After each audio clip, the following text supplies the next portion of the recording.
அனைத்து நண்பர்களுக்கும் வணக்கம். இதுன்னு பார்த்திங்கன்னா மினியாக உள்ள ஆட்டோமேட்டிக் இன்குபேட்ரு.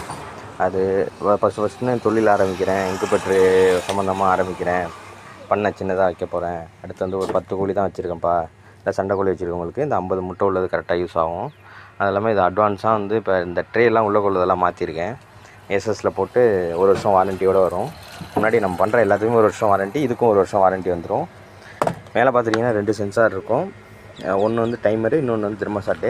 இது எக்காரணம் ஒன்றும் கை வச்செல்லாம் திறந்து இது மாற்றலாம் வேணாம், ஃபிட் பண்ணி தான் கொடுப்பேன். அடுத்து பார்த்துட்டிங்கன்னா உள்ளே எப்படி இருக்கும் பார்ப்போங்க. மொத்தம் 2 பல்ப் போட்டிருப்பேன். ரெண்டுமே 0 வாட்ஸில் 15 வாட்ஸ் இருக்கும். மோட்டார் எல்லாமே வந்துடும். உள்ளே தண்ணி வைக்கிற டப்பா வரும். இதில் வந்து அளவெல்லாம் தேவையில்லை, இந்த ஸ்க்ரூவுக்கு கீழே தண்ணி ஊற்றினா போதும். அதாவது தண்ணிங்கிறது 2 நாளைக்கு அல்லது 3 நாளைக்கு ஒரு தடவை குறையும், அப்போ ஊற்றினா போதும். இப்போ டெஸ்டிங்காக அதாவது ஆட்டோமேட்டிக்காக எப்படி ரொட்டேட் பண்ணுறது அப்படிங்கிறதாக ஒரு முட்டை வச்சுருக்கேன். இன்றைக்கி டேட் வந்து ஒரு 12ஆம் தேதின்னு வச்சுங்களேன், 12ங்கிற டேட் போட்டிருக்கேன்னு வச்சுங்க. இது வச்சுருக்கேன், ஓகேங்களா. இது எப்படி ரொட்டேட் பண்ணுங்கிறது பார்ப்போங்க. ஆஃப் பண்ணிட்டு போட்டாலும் ரொட்டேட் ஆகும், அல்லது ஆட்டோமேட்டிக்காக வந்து 5 மணி நேரம் ரொட்டேட் ஆகும். இப்போ பாருங்கள், நான் ஆஃப் பண்ணுறேன், மிஷினை ஆஃப் பண்ணிட்டு போடுறேன். பாப்பா அடிச்சிங்களா பார்த்துங்க. ஆன் பண்ணுறேன், பார்த்துங்க முட்டையை. அதுவும் ஆட்டோமேட்டிக்காக மோட்டாரை பார்த்தா தெரியும். ஒரு திருப்பு தான் திருப்பி விடும், பார்த்தீங்கன்னா தெரியும். அதுவாக கட் ஆஃப், அது அவ்வளோதான், ஓகேங்களா. இவ்வளோ தான், ஓகேங்களா. திருப்பிக்கிட்டே இருக்காது. அதாவது உங்களோட வேலை என்னென்னா முட்டை வைக்கிறது ப்ளஸ் தண்ணி ஊற்றுறது, இது மட்டும்தான். வாட்டி முட்டை வச்சுட்டு தண்ணி ஊற்றுறது. அப்பப்போ வந்து திறந்து பார்த்துக்கலாம். கரண்ட் இருக்கும்போது கண்டிப்பாக திறந்து பார்த்துக்கலாம், முட்டை திரும்பி இருக்கா திரும்பலையாங்கிறத ஒரு மார்க் போட்டால் உங்களுக்கு தெரிஞ்சு போயிடும்.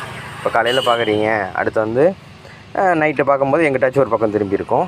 இவ்வளோ தான் நண்பர்களே ஆட்டோமேட்டிக்காக ரொட்டேட் பண்ணுறது. ரொம்ப சிம்பிளாக, ரொம்ப மினியாக இருக்கும். ரேட்டும் வந்து கம்மியான ரேட்டு. நம்ம தமிழ்நாட்டில் நம்ம ரொம்ப கம்மியாக பண்ணுறோம். நீங்கள் எங்கே வேணாலும் விசாரிச்சிங்க, நம்ம ஐடியா பார்த்தாலும் தெரியும். ரோலக்ஸ் இன்குபேட்டர்னு இருக்கும், பட்டுக்கோட்டையிலேருந்து பண்ணுறோம்.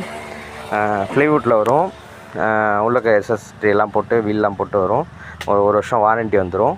அதாவது இது எதுக்காக யூஸ் பண்ணுறது அப்படின்னா, மினியாக ஃபஸ்ட்டு இன்குபேட்டர்னால் என்னன்னு தெரியாதவங்க, அதுக்கடுத்து வந்து இப்போ தான்ப்பா ஆரம்பிக்கிறேன் அப்படிங்கிறவங்களுக்கு வந்து இது கண்டிப்பாக வந்து சண்டை கோழி வளர்க்குறவங்க எல்லாத்துக்கும் யூஸ்ஃபுல்லாக இருக்கும். அடுத்து கற்றுக்கிட்டு பெருசாக கூட வாங்கலாம், ஒன்றும் பிரச்சனை கிடையாது. அதுக்கடுத்து இதில் பார்த்துட்டிங்க அப்படின்னா, அதாவது இது வந்து ஷடவுன் ஆயிடுச்சு, அதாவது கரண்ட்டு போச்சு அப்படின்னா கண்டிப்பாக வந்து ஒரு ஷடவுன் தாங்கும். அதாவது 10 மணி நேரத்துக்கு மேலே தாங்கும். அப்போ மட்டும் நம்ம இதை ஓப்பன் பண்ணக்கூடாது. மற்ற வீடியோலாம் வந்து இதில் எப்படி வந்து அடுத்து வந்து இப்போ குஞ்சு பொரிச்சா என்ன பண்ணணும் எல்லாமே வந்து டீட்டெயிலாக நான் சொல்லிவிடுவேன். அதுக்கெல்லாம் தனி வீடியோ இருக்குது. இது 50 முட்டை உள்ள ஆட்டோமேட்டிக் இன்குபேட்டரு. 1 வருஷம்